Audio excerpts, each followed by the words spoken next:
오늘은 대림절 세 번째 주일 예배로 우리가 하나님께 예배를 드리고 있습니다. 아기 예수님이 오신 그리고 오시기를 기다리는 그 계절에 불청객인 코로나 바이러스가 아직까지 떠나가지 않아서 교회들마다 이번 성탄절을 어떻게 보내고 송구영신 예배를 어떻게 보내고 새해를 맞이할까, 이런 일들로 근심들이 많습니다. 이러다가 정말 금년에는 성탄절 예배도 드리지 못하고 지나가는 것이 아닐지 염려가 됩니다. 이럴 때 교회가 어떻게 해야 될지 혼란스럽기 그지없습니다. 과거에는 이런 민감한 문제들이 있으면 정부는 먼저 교회의 의견을 청취해서 갈등이 일어나지 않도록 미리 조정을 하고, 교회도 문제가 악화되도록 방치하지 않고 적극적으로 총리나 관계부처 장관들을 찾아가기도 하고 또 초청하기도 해서 교회의 입장을 대변하는 이런 역할을 하기도 했습니다. 그런데 지금은 이런 굳은 일을 하는 교계의 어른이 없습니다. 모두가 감투를 쓰기만 좋아하고 무슨 일이 일어나면 책임질 일을 잘 하지 않습니다. 그래서 한국교회가 총체적인 위기를 겪고 있다, 그렇게 말할 수가 있습니다. 어제 27번째 목회 서신을 드리면서 찬송가 586장에 있는 어느 민족 누구에게나 결단할 때 있나니, 이런 찬송을 예로 들었습니다. 가사에 보게 되면 1절에서 어느 민족 누구에게나 결단할 때 있나니 참과 거짓 싸울 때에 어느 편에 설 건가, 이렇게 찬송을 하고 있고, 또 3절에 보게 되면 순교자의 빛을 따라 주의 뒤를 쫓아서 십자가를 등에 지고 앞만 향해 가리라고 하는 각오도 노래하고 있습니다. 그리고 4절에서는 악이 비록 성하여도 진리 더욱 강하다, 진리 따라 살아갈 때 어려움도 당하리, 우리 가는 그 앞길에 어두운 장막 덮쳐도 하나님이 함께 계셔 항상 지켜주시리, 이런 믿음의 찬송을 하고 있습니다. 이 찬송은 이미 1800년대에 지어진 찬송입니다마는 오늘까지 또 한국교회가 이 찬송을 부르면서 은혜를 받기도 하고 또 이 찬송에 도전을 받고 용기를 얻기도 합니다. 여러분, 우리가 살아가는 인생길은 날마다 선택의 연속입니다. 그래서 우리는 살아가는 동안에 좋은 것을 선택하고 믿음으로 선택하고 영원한 것을 선택하는 성도가 되어야 할 줄로 믿습니다. 그러기 위해서 우리는 하나님 앞에 서는 일, 또 하나님 앞에 예배 드리는 이런 일에서 물러서서는 안 되는 것입니다. 특별히 오늘 3부 예배에서는 그동안 교회를 위해서 수고하고 헌신하신 장로님, 안수 집사님, 권사님들의 은퇴식이 있습니다. 우리 교회가 45년의 역사를 써오면서 오늘과 같이 부흥과 성장을 이루게 된 것은 그동안 교회를 사랑하고 사역에 헌신해 주신 교회의 지도자들이 있었기 때문입니다. 우리는 오늘 은퇴하시는 분들의 수고를 생각하면서 그 수고와 헌신에 감사하고, 그리고 따뜻하고 아름다운 은퇴식이 될 수 있도록 함께 해야 될 것으로 생각합니다. 우리 원로 목사님께서 은퇴하실 때에 교회의 법에 따라 시무에서 은퇴하지만 주님께 받은 사명에는 은퇴가 없다, 이런 말씀을 하셨습니다. 오늘 우리 교회가 이처럼 저력이 있는 교회가 된 것은 교회의 원로들이 여전히 교회에 남아주셔서 헌신해 주시고 기도해 주시고 신앙의 모범을 보여주시기 때문이라고 생각합니다. 이렇게 교회에 많은 분들이 은퇴 이후에도 교회를 위하여, 주를 위하여, 성도들을 위해서 헌신해 주시는 것, 교회가 받은 은혜요 복인 줄로 믿습니다. 더욱 강건하셔서 하나님께 영광이 되는 모든 성도들이 되시기를 바랍니다. 오늘 우리는 에바브로디도에 대한 기록을 읽게 되었습니다. 1980년 보스턴 마라톤 대회에서 로지 루이스라고 하는 선수가 여자 부분에서 우승을 하게 되었습니다. 그런데 우승하고 난 다음에 알게 된 것인데, 놀라운 것은 이 선수가 지금까지 마라톤 코스를 완주해 본 경험이 2번밖에 없었다고 하는 것입니다.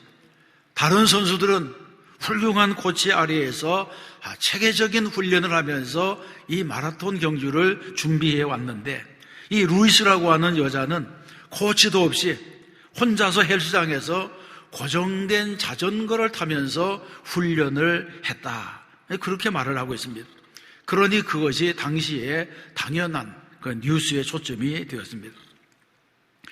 그러자 여러 가지 의심스러운 정황들이 나타나기 시작했는데, 결정적인 문제는 경기하는 도중에 이 루이스라고 하는 선수를 본 다른 선수들이 없었다는 것입니다. 선두 그룹에서도 중간 그룹에서도 어디에서도 이 선수를 보았다고 하는 다른 선수가 나타나지 않았습니다. 이런 미심쩍은 요인들 때문에 이제 주최 측에서 정밀하게 조사하기 시작했습니다. 모든 방송에서 찍은 영상들을 확인하고 분석하고, 그리고 마라톤 현장에 있었던 사람들의 증언들도 받았습니다. 조사 결과 이 선수는 경기 도중에 더 이상 뛸 수가 없어서 지하철을 타고 25km 나와서 결승점 1km 앞에서 이제 이 경주의 대열에 합류를 하고, 그리고 너무 빨리 달려서 1등을 하고 메달을 받게 되었다는 것입니다. 당연히 일주일 전에 받았던 그 메달이 취소되고, 그리고 시상도 취소되고 메달도 빼앗기고, 평생 이 사람은 수치스러운 불명예의 관을 쓰게 되었습니다. 여러분, 신앙생활에 있어서도 하나님의 인정을 받는 월계관을 쓰는 것은 쉬운 일이 아닙니다. 마라톤 코스에 지름길이 없는 것처럼 이 믿음의 경주에도 지름길이 없습니다. 믿음의 길에는 편법이나 타협이나 우회하는 이런 길이 없습니다. 오직 앞에 있는 표대만을 바라보고 예수 그리스도를 본받아서 십자가를 향해서 묵묵히 나가는 길밖에 없습니다.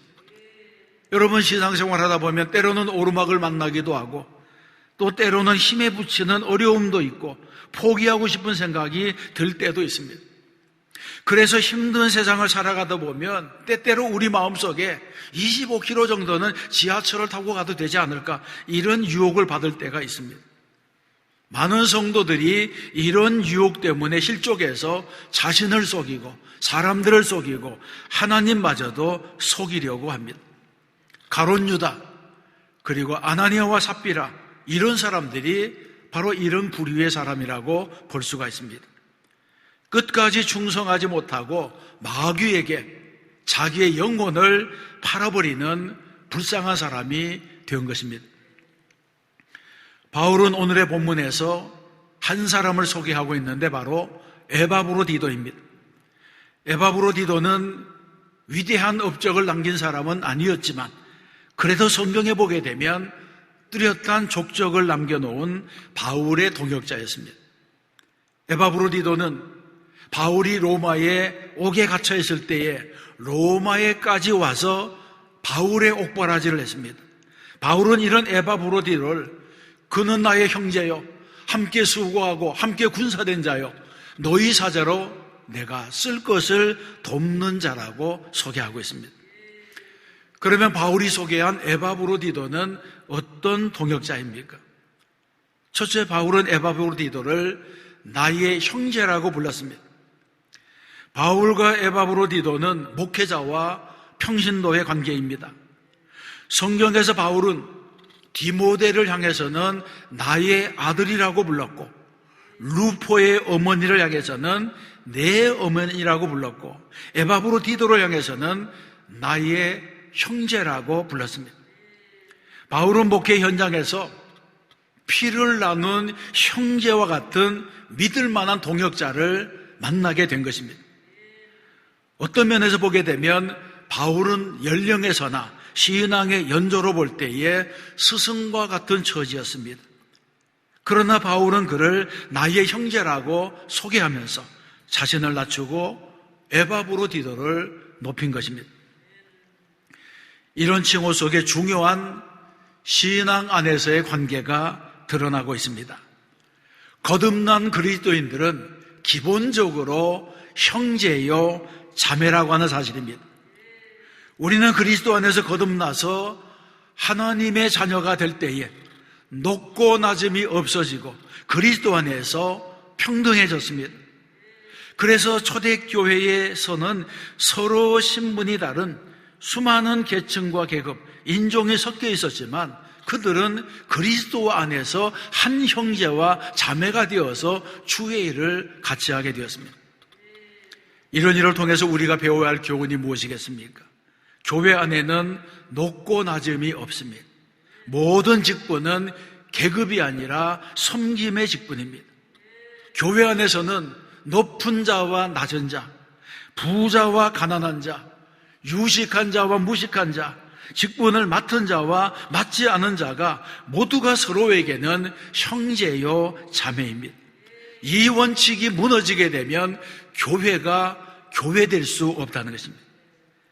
만일 같은 계층끼리만 모이는 교회가 있다면 그것은 교회라기보다는 친목회가 되게 될 것이고 사교클럽이 되고 그것은 사람들끼리 모인 단체가 될 뿐입니다. 그러므로 그리스도인들은 언제나 남을 나보다 낮게 여기는 자세를 가져야 합니다. 교회는 바다가 모든 강물을 다 받아들여서 하나가 되는 것처럼 차별이 없는 넉넉함이 있어야 됩니다. 우리는 교회 안에서 서로 하나가 되고 사랑과 존경과 신뢰로 짐을 나누어지며 동역해야 됩니다. 바울은 신앙의 연조가 높은 사람이었지만 초대교회의 위대한 지도자였지만 에바브로디도를 나의 형제라고 불렀습니다. 우리는 서로가 서로를 돌아보면서 형제와 자매의 사랑으로 동역하는 관계가 되어야 할 줄로 믿습니다. 두 번째는 나와 함께 수고한 자라고 불렀습니다. 에바브로디도는 바울이 로마에 고개 갇혀 고생한다는 소식을 듣고 빌립보에서 로마에까지 왔습니다. 그리고 바울의 옥바라지를 했습니다. 그는 바울의 마지막 시기를 함께 보내면서 함께 땀을 흘리고 함께 고생하고 고난에 동참하고 거의 자기의 목숨까지라도 잃을 만큼 수고를 했습니다. 바울은 이와 같은 헌신이 너무나 고마워서 나와 함께 수고한 자, 이런 별명을 더해 주었습니다. 어떤 사람은 바울이 고난을 당하자 바울을 버리고 떠나가기까지 했는데 에바브로디도는 스스로 먼 길을 찾아와서 함께 고난에 동참해 주었기 때문에 고맙기 그지가 없었습니다. 여러분은 어떤 사역자입니까? 여러분은 하나님의 일에 얼마나 헌신되어 있습니까? 많은 사람들이 주님을 위하여, 교회를 위하여, 사역을 위하여 헌신하고 수고합니다. 실제로 어떤 사람은 생명까지 바쳐서 주의 일을 합니다.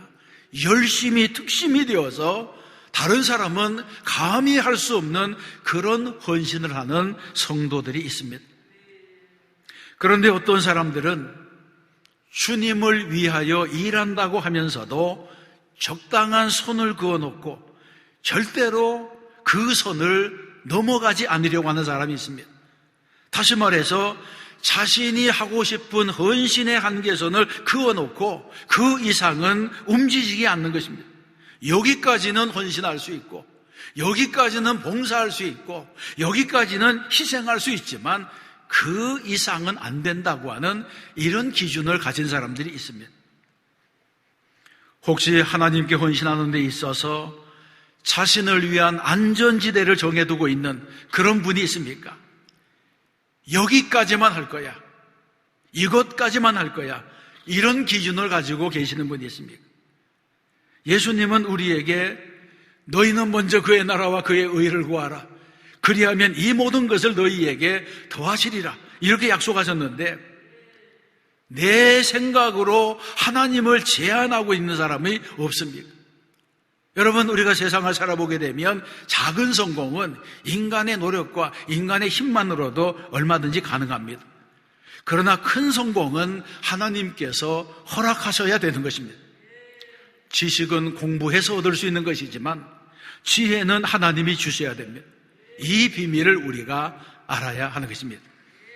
세 번째는 나와 함께 군사된 자라고 불렀습니다. 저는 이 표현을 참 좋아합니다. 함께 군사되었다고 하는 것은 같은 소속의 부대원이 되었다고 하는 것을 말하는 것이 아닙니다.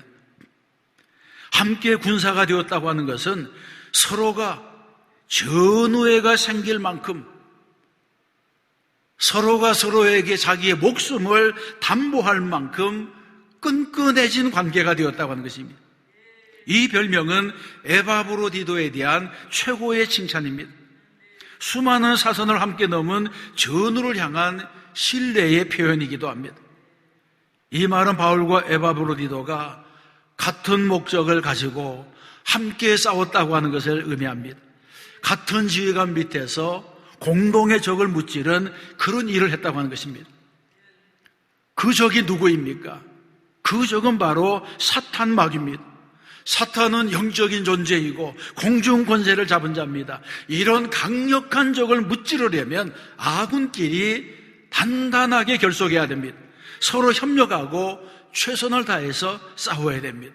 이것이 바로 바울과 에바브로디도의 관계라고 말하고 있습니다. 좋은 군사는 사사로운 일을 생각하지 않습니다. 좋은 군사는 자기의 이익을 위해서 싸우지 않습니다. 군대에서 군인들이 죽도록 고생을 하면 상은 누가 받습니까? 지휘관이 받습니다.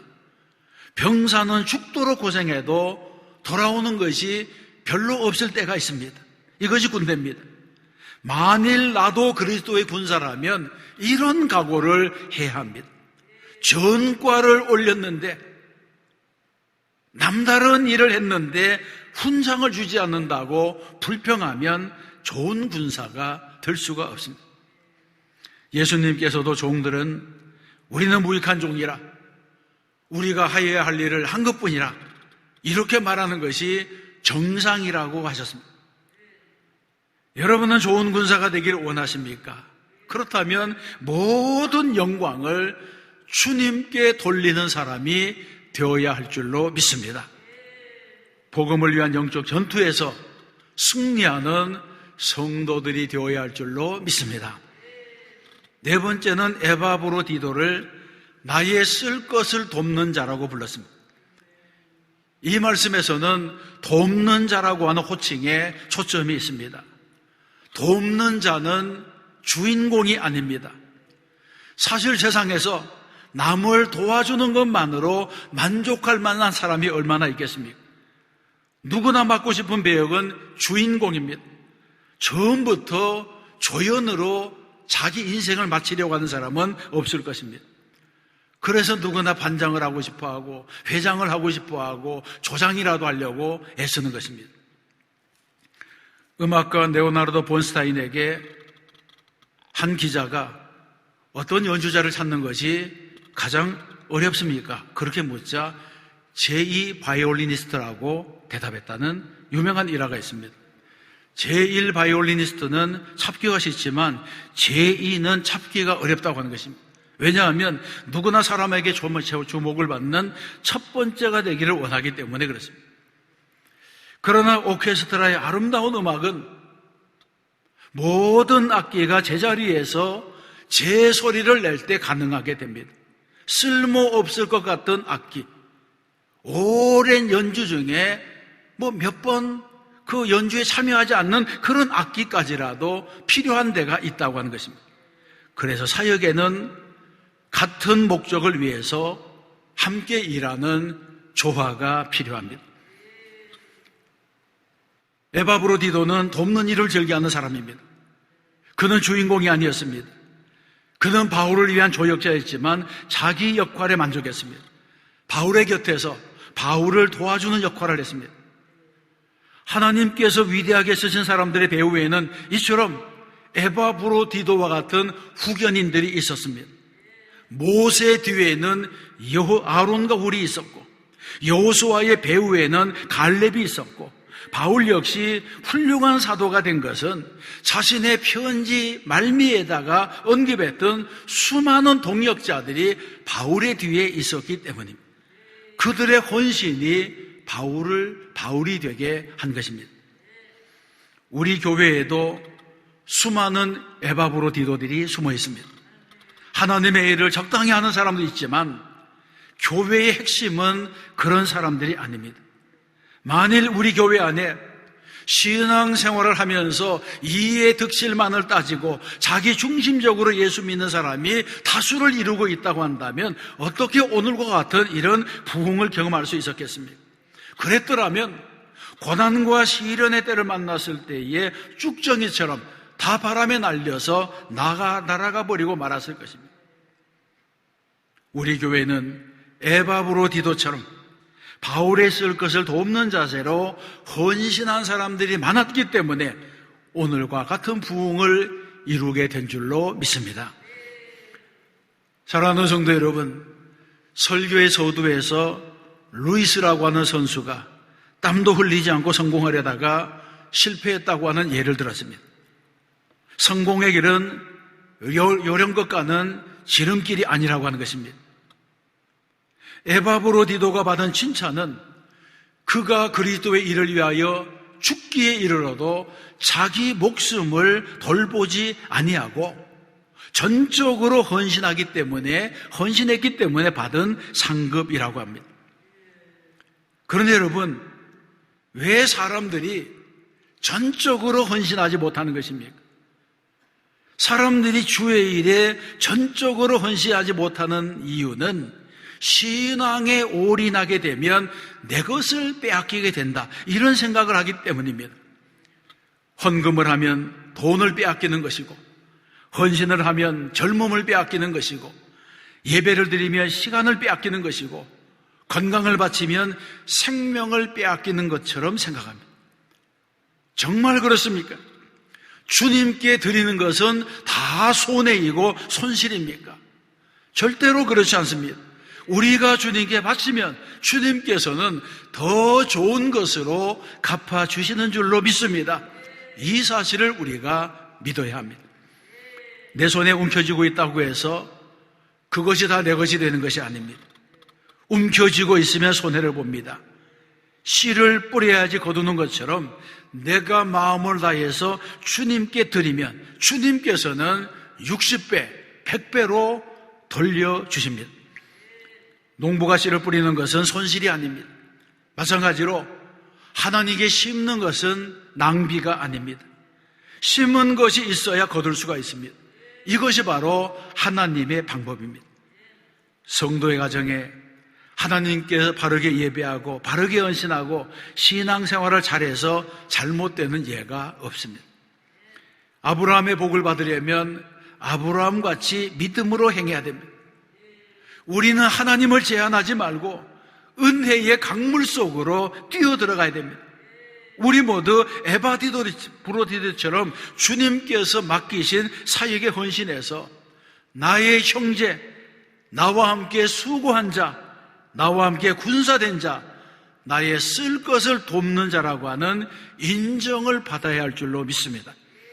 또 우리가 하나님 앞에 섰을 때에 착하고 충성된 종이라고 하는 칭찬을 받아야 합니다. 더욱 교회를 사랑하고 그리스도 안에서 형제와 자매가 된 성도를 사랑하고 더욱 받은 사명에 순종하고 주의 일에 힘쓰는 성도가 되시기를 주님의 이름으로 축원합니다.